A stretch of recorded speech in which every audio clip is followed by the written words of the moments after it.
नमस्कार, स्वागत है आप सभी का संसद टीवी में। दिन भर की तमाम बड़ी और अहम खबरों के साथ मैं हूं प्रीति सिंह। अगले आधे घंटे में होंगे देश और दुनिया के अहम समाचार, राज्यवार खबरों और मौसम के हाल पर भी डालेंगे नजर। आइए शुरुआत करते हैं हेडलाइंस के साथ। महाराष्ट्र विधानसभा में कल बहुमत परीक्षण के मुद्दे पर सुप्रीम कोर्ट में सुनवाई जारी। राज्यपाल ने दिया है विशेष सत्र बुलाने का निर्देश। एकनाथ शिंदे गुट कल पहुंचेगा मुंबई।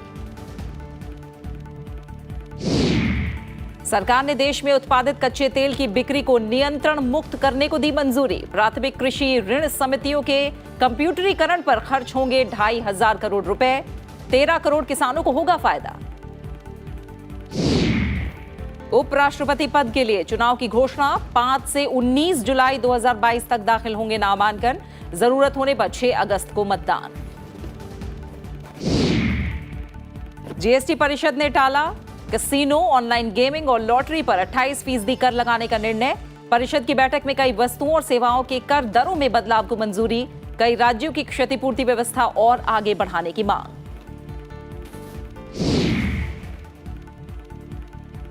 एनआईए ने शुरू की उदयपुर घटना की जांच। दोनों आरोपियों के आतंकी संगठनों से जुड़े होने का शक। कड़ी सुरक्षा के बीच मृतक कन्हैया लाल का अंतिम संस्कार। उदयपुर के 7 थाना क्षेत्रों में कर्फ्यू जारी।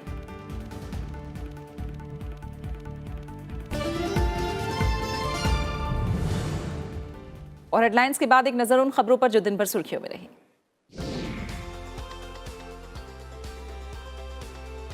डीआरडीओ ने चांदीपुर एकीकृत परीक्षण रेंज से अभ्यास high speed expendable aerial target का सफल परीक्षण किया है। कल डीआरडीओ और सेना ने अहमदनगर में स्वदेश निर्मित टैंक विध्वंसक मिसाइल का सफल परीक्षण किया था।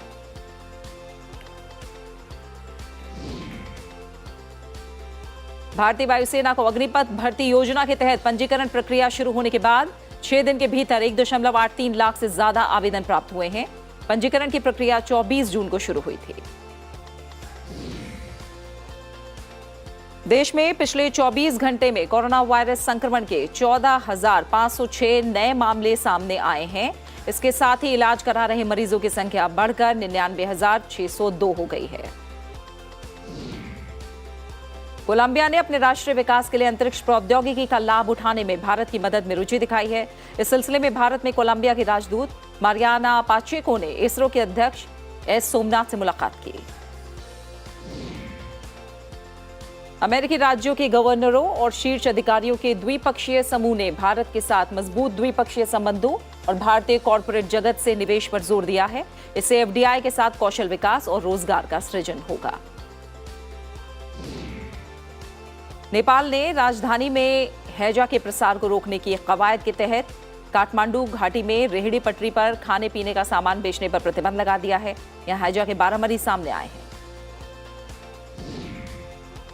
आईएमएफ ने पाकिस्तान का आर्थिक पैकेज बहाल करने के लिए भ्रष्टाचार निरोधी कार्यबल के गठन, बिजली दरें बढ़ाने और पेट्रोलियम उत्पादों पर कर लगाने जैसे सख्त शर्तें लगाई हैं।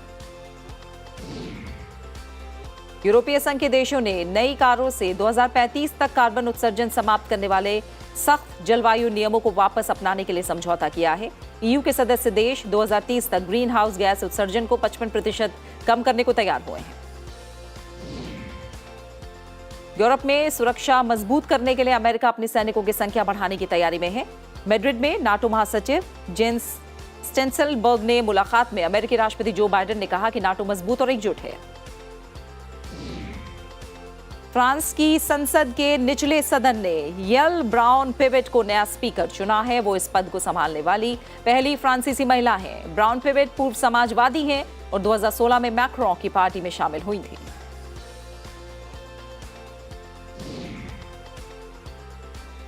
खबरों पर विस्तार से नजर डालेंगे। चुनाव आयोग ने उपराष्ट्रपति पद के लिए चुनाव कार्यक्रम की घोषणा कर दी है। उपराष्ट्रपति चुनाव के लिए अधिसूचना 5 जुलाई को जारी होगी। 19 जुलाई तक नामांकन दाखिल किए जा सकेंगे। 20 जुलाई को नामांकन पत्रों की जांच होगी और 22 जुलाई तक नाम वापस लिए जा सकते हैं। जरूरत होने पर नए उपराष्ट्रपति के लिए मतदान 6 अगस्त को होगा। वर्तमान उपराष्ट्रपति एम वेंकैया नायडू का कार्यकाल 10 अगस्त को पूरा हो रहा है। इस बार लोकसभा के महासचिव उपराष्ट्रपति चुनाव के लिए निर्वाचन अधिकारी होंगे। अनुच्छेद 68, 66 और 324 के तहत संविधान में उपराष्ट्रपति पद और इससे जुड़ी चुनाव प्रक्रिया का उल्लेख है। उपराष्ट्रपति चुनाव में संसद के दोनों सदनों के सभी सदस्य हिस्सा लेते हैं और एकल संक्रमणीय मत द्वारा आनुपातिक प्रतिनिधित्व प्रणाली के आधार पर मतदान के माध्यम से चुनाव करते हैं। बात महाराष्ट्र के सियासी संकट से जुड़े अपडेट की। महाराष्ट्र विधानसभा में कल उद्धव ठाकरे सरकार के बहुमत परीक्षण के मुद्दे पर सुप्रीम कोर्ट में सुनवाई हो रही है। महाराष्ट्र के राज्यपाल भगत सिंह कोश्यारी ने विधान भवन के प्रधान सचिव को गुरुवार सुबह 11 बजे मुख्यमंत्री उद्धव ठाकरे की महाविकास अघाड़ी सरकार का शक्ति परीक्षण कराने के लिए कहा है। राजभवन से जारी पत्र में कहा गया है कि महाराष्ट्र विधानसभा का विशेष सत्र 30 जून को बुलाया जाए, जिसमें मुख्यमंत्री के खिलाफ विश्वास प्रस्ताव पर मतदान एकमात्र एजेंडा होगा और सदन की कार्यवाही शाम 5 बजे तक पूरी करनी होगी। शिवसेना इसे असंवैधानिक बताते हुए सुप्रीम कोर्ट में याचिका दायर कर चुकी है। देश के सर्वोच्च न्यायालय को उसमें इंटरफेयर करना पड़ेगा। हमारे लोग जाएंगे सुप्रीम कोर्ट और सुप्रीम कोर्ट के सामने खड़े होकर न्याय की गुहार लगाएंगे। बीजेपी नेता देवेंद्र फडणवीस ने कल राजभवन में राज्यपाल भगत सिंह कोश्यारी से मुलाकात की थी। उद्धव ठाकरे सरकार को विधानसभा में बहुमत साबित करने के लिए निर्देश देने का अनुरोध किया था। शिवसेना के बागी विधायक एकनाथ शिंदे ने कहा है कि वो महाराष्ट्र में महाविकास अघाड़ी सरकार के खिलाफ विधानसभा में शक्ति परीक्षण के लिए अपने गुट के सभी विधायकों के साथ मुंबई आएंगे। वो अपने समर्थन वाले शिवसेना विधायकों के साथ गुवाहाटी से रवाना हो गए हैं। उनके कल मुंबई पहुंचने की संभावना है। कल मुंबई पहुंचेंगे, ट्रस्ट कोर्ट में शामिल हो जाएंगे। उसके बाद हमारे विधायक दल की बैठक होगी। उसके बाद आगे की जो स्ट्रेटेजी है हम लोग फाइनल करेंगे। फिलहाल शिवसेना एनसीपी कांग्रेस गठबंधन सरकार अल्पमत में लग रही है, क्योंकि एकनाथ शिंदे गुट के 39 शिवसेना विधायकों ने कहा है कि वो सरकार का समर्थन नहीं करते हैं। महाराष्ट्र की 288 सदस्यीय विधानसभा में पिछले महीने शिवसेना विधायक रमेश लटके के निधन के बाद एक सीट रिक्त है।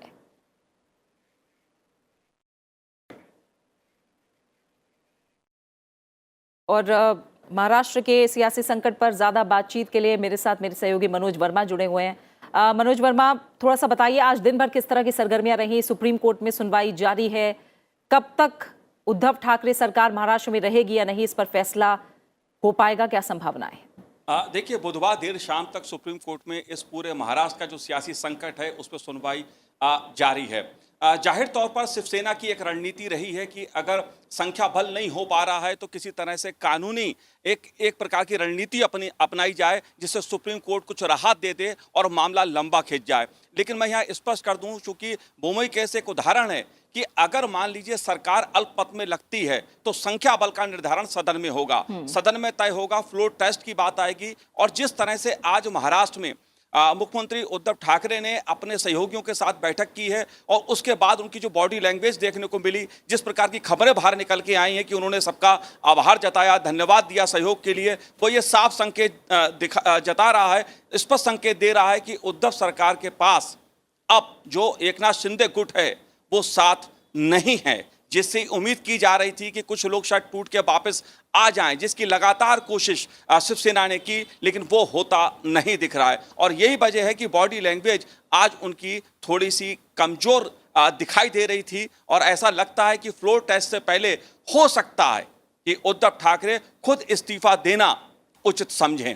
जी प्रीति जी, बहुत बहुत शुक्रिया मनोज वर्मा आपका हमारे साथ जुड़ने के लिए, उस तमाम जानकारी को हम तक पहुंचाने के लिए। और फिलहाल नजरें जाहिर तौर पर सुप्रीम कोर्ट की तरफ से क्या फैसला आता है उस पर टिकी हुई हैं। खबरों में आगे बढ़ते हैं। गृह मंत्रालय के निर्देश के बाद एनआईए को उदयपुर में टेलर कन्हैया लाल तेली की हत्या की जांच शुरू कर दी है। गृह मंत्रालय के प्रवक्ता ने ट्वीट किया है कि घटना में किसी भी आतंकी संगठन और अंतर्राष्ट्रीय संलिप्तता की गहन जांच की जाएगी। एनआईए ने गैर कानूनी गतिविधि रोकथाम अधिनियम के साथ साथ भारतीय दंड संहिता की विभिन्न धाराओं के तहत प्राथमिकी दर्ज की है और घटनास्थल का मुआयना किया। वहीं राज्य सरकार की ओर से घटना की जांच के लिए बनाई गई एसआईटी काम कर रही है।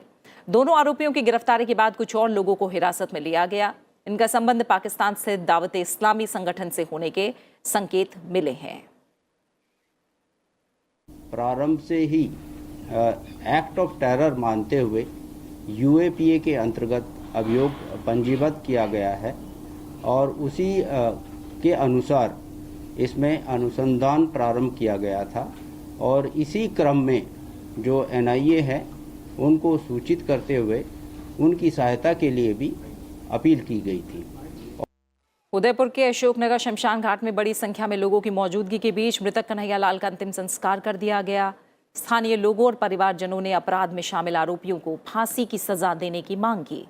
उदयपुर में मंगलवार रियाज अख्तरी और गौस मोहम्मद ने धारदार हथियार से टेलर की हत्या कर दी थी और उसका वीडियो भी सार्वजनिक कर दिया था।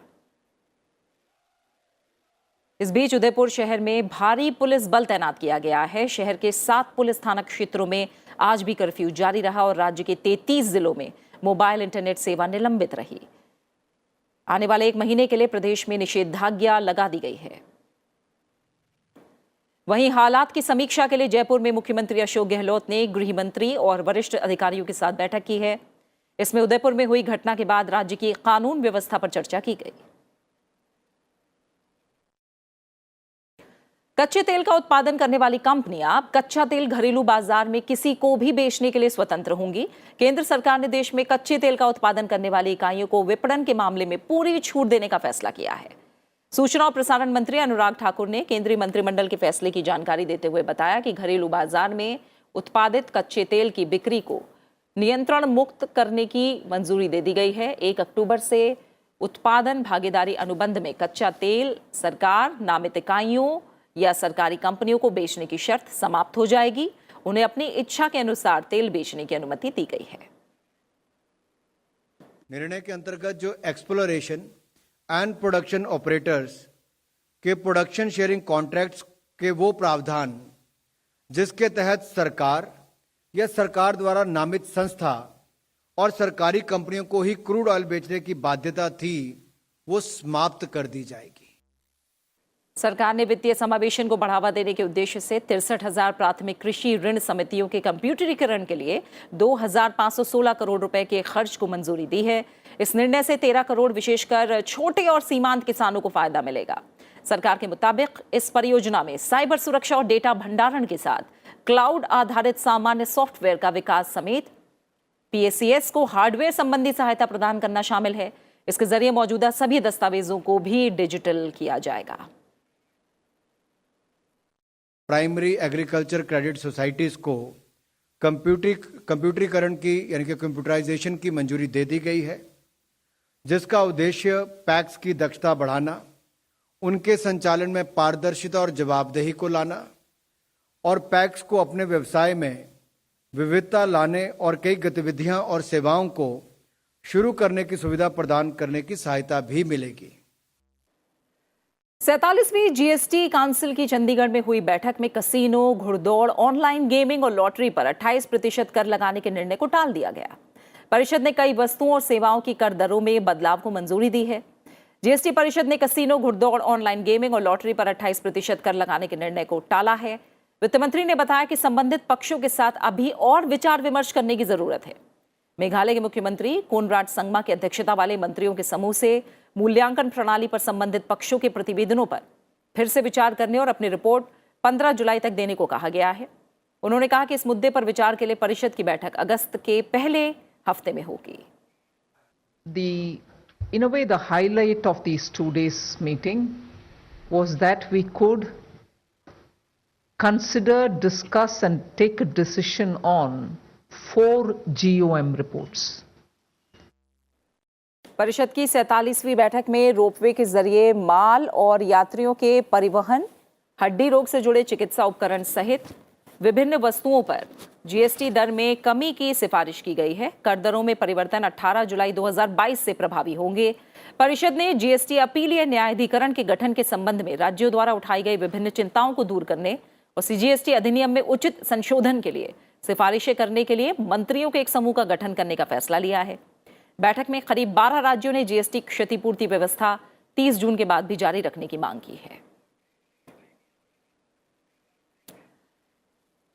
खबरें जारी हैं, लौट रहे हैं एक छोटे से ब्रेक के बाद।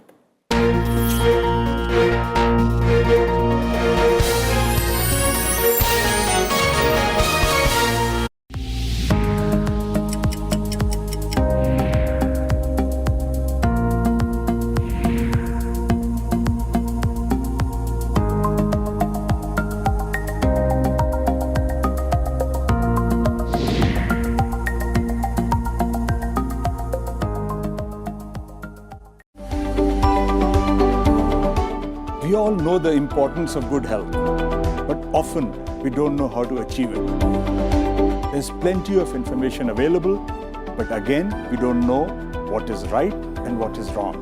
To know the truth and get your answers straight from some of India's top specialists, join me, Dr. Amrish Mithal, on Healthy India, only on Sansad TV.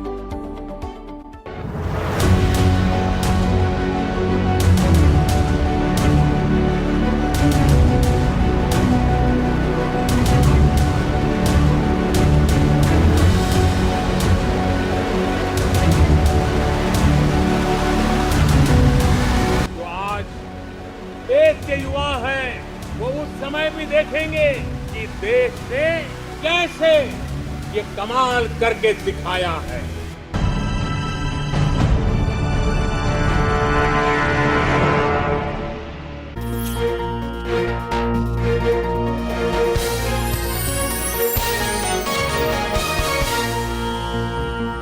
और खबरों में बढ़ते हैं आगे और बात करते हैं राज्यों से जुड़ी बड़ी खबरों की।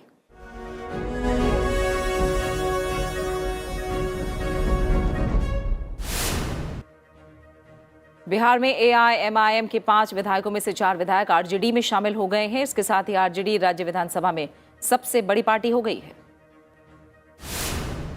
उत्तर प्रदेश के मुख्यमंत्री योगी आदित्यनाथ ने लखनऊ में वीडियो कॉन्फ्रेंसिंग के जरिए राज्य में बाढ़ की स्थिति से निपटने की तैयारी को लेकर जिला मजिस्ट्रेटों के साथ समीक्षा बैठक की। उत्तराखंड के मुख्यमंत्री पुष्कर सिंह धामी ने सचिवालय के वीर चंद्र सिंह गढ़वाली सभागार में आपदा प्रबंधन विभाग की समीक्षा बैठक की। हिमाचल प्रदेश के मुख्यमंत्री जयराम ठाकुर ने शिमला में 20 पुलिस वाहनों को हरी झंडी दिखाकर रवाना किया। उन्होंने कहा कि पुलिस बल को मजबूत बनाने के लिए उनकी सरकार प्रतिबद्ध है। दिल्ली कैबिनेट ने 1950 बसों की खरीद को मंजूरी दी है। मुख्यमंत्री अरविंद केजरीवाल ने कहा कि इलेक्ट्रिक और एयर कंडीशन बसें सितंबर तक आनी शुरू हो जाएंगी और 1 साल में सभी बसें आ जाएंगी।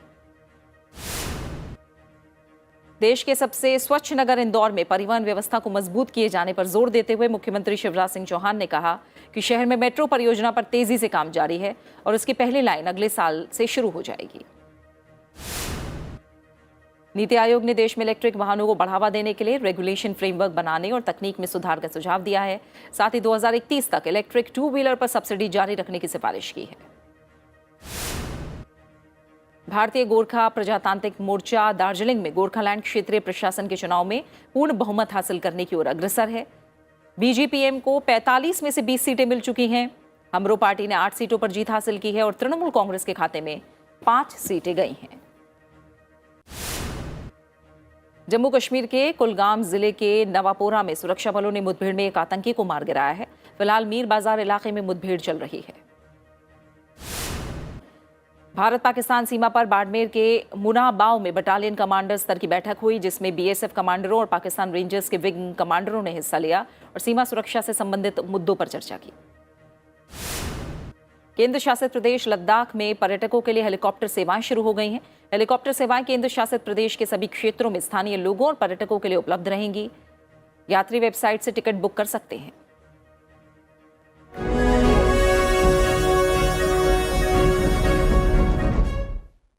उपराष्ट्रपति एम वेंकैया नायडू ने छात्रों में जिज्ञासा और नवाचार की भावना को बढ़ावा देने पर जोर दिया है।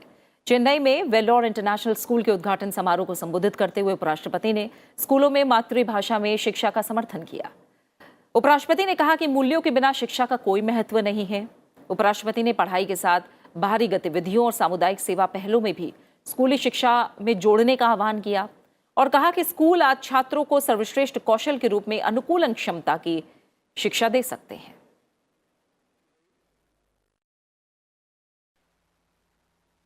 On the cradle of academic excellence since ancient times, in the Gurukul system, education was given almost utmost importance, and the focus was on imparting knowledge and skills to bring out a holistic development of an individual. और मौसम से जुड़ी खबरों की बात करें तो असम में बारिश के बाद बाढ़ की स्थिति एक बार फिर बिगड़ गई है और यहाँ बाढ़ से करीब 25 लाख लोग प्रभावित हुए हैं। असम में अगर ताज़ा हालात की बात करें तो बाढ़ से राज्य के 28 जिले प्रभावित हैं। बारिश के बाद ब्रह्मपुत्र सहित कई नदियों का जलस्तर बढ़ गया है। इस वजह से कई इलाके एक बार फिर जलमग्न हो गए हैं। वहीं 5 लोगों के मौत के साथ मरने वालों का आंकड़ा 139 के पार पहुंच गया है। इन इलाकों में खाद्य सामग्री पहुंचाने के लिए हेलीकॉप्टर की मदद ली जा रही है। मौसम विभाग ने दक्षिण सलमारा, कोकराझार, चिरांग और बक्सा जिलों में गुरुवार तक ऑरेंज अलर्ट जारी किया है।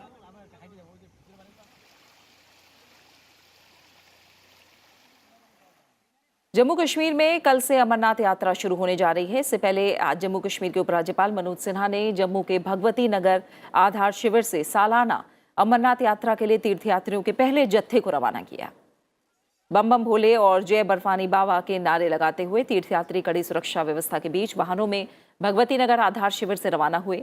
पवित्र गुफा में बाबा बर्फानी के दर्शन के लिए 43 दिवसीय तीर्थयात्रा गुरुवार को कश्मीर के पहलगाम और बालटाल आधार शिविरों से शुरू होगी और 11 अगस्त को रक्षाबंधन के अवसर पर इसका समापन होगा। कोविड-19 वैश्विक महामारी के कारण 2 साल के अंतराल के बाद वार्षिक अमरनाथ यात्रा का आयोजन किया जा रहा है। अमरनाथ यात्रा को लेकर जम्मू शहर में 5000 से अधिक सुरक्षा कर्मियों की तैनाती की गई है। इसके साथ आधार शिविरों, ठहरने के स्थान, पंजीकरण और टोकन केंद्रों के साथ उसके आसपास बहुस्तरीय सुरक्षा व्यवस्था की गई है। यात्रा 30 जून को दक्षिण कश्मीर के पहलगाम में पारंपरिक 48 किलोमीटर के नुनवान मार्ग और मध्य कश्मीर के गांदरबल में 14 किलोमीटर के बालटाल मार्ग से शुरू होगी।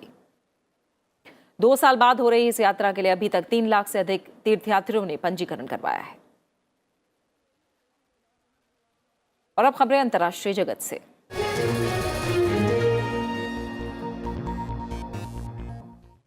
यूक्रेन के राष्ट्रपति वोलोदिमीर ज़ेलेंस्की ने संयुक्त राष्ट्र से रूस को निष्कासित करने का अनुरोध किया है।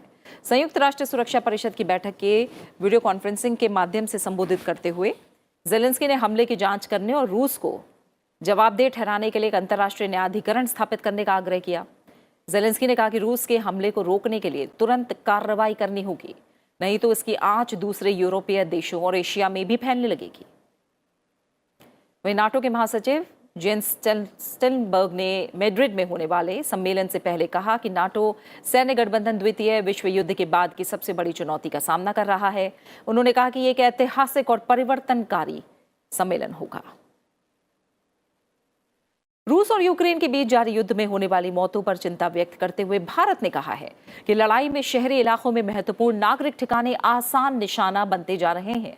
संयुक्त राष्ट्र सुरक्षा परिषद में यूक्रेन के मसले पर भारत के स्थायी उप प्रतिनिधि आर रविंद्र ने कहा कि इस युद्ध के कारण बहुत से लोगों की जान गई है, लाखों लोग बेघर हो गए हैं और उन्हें पड़ोसी देशों में शरण लेनी पड़ी है।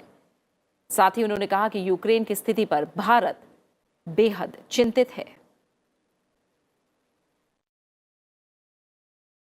और इसी के साथ फिलहाल इस बुलेटिन में इतना ही। गुजरात के पोरबंदर स्थित एयर एनक्लेव में एडवांस लाइट हेलीकॉप्टर MK3 के 835 स्क्वाड्रन को भारतीय तटरक्षक बल में शामिल किया गया है। स्वदेशी ALH MK हेलीकॉप्टर 3 को हिंदुस्तान एरोनॉटिक्स लिमिटेड ने बनाया है। चलते चलते आपको छोड़ जाते हैं इसकी कुछ तस्वीरों के साथ। आप अपना अच्छे से ख्याल रखिए और मुझे दीजिए इजाजत। नमस्कार।